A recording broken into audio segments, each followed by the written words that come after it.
YouTube തുറന്നപ്പോ സജഷനിൽ first വന്ന video കണ്ട് ഞാൻ ഞെട്ടി. എൻ്റെ തന്നെ എങ്ങനെ ചോറ് കഴിക്കണം എന്നുള്ളതാണ്. ഈ വീഡിയോയിലുള്ള കഥാപാത്രത്തെ കണ്ട നിങ്ങൾ ഞെട്ടാനും രസം. ഇത് കണ്ടിട്ടുണ്ടാവില്ലേ തമ്പനയില്, സോറിടാ. അതായത് നമ്മുടെ പ്രശസ്തനായിട്ടുള്ള ഗോപൻ സ്വാമിയുടെ മൂത്ത മകൻ സനന്ദനാണ് എങ്ങനെ നമുക്ക് ചോറ് കഴിക്കാം എന്നുള്ളതാണ് പഠിപ്പിച്ചു തരുന്നത്. സത്യം പറയട്ടെ, ഇത് ഭയങ്കര ഇഷ്ടപ്പെട്ടു. നിങ്ങളെ വെറുതെ ഇങ്ങനെ ഇതാക്കാൻ നിൽക്കുന്നില്ല, നേരെ വീഡിയോയിലോട്ട് കിടക്കാം. എങ്ങനെ തിന്നാം?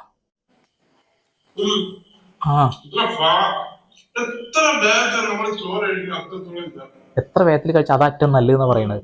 എന്താ ഈ എന്തോ പറഞ്ഞു? ഇഞ്ചി കൊണ്ടുണ്ടാക്കിയ കറിയാണ്.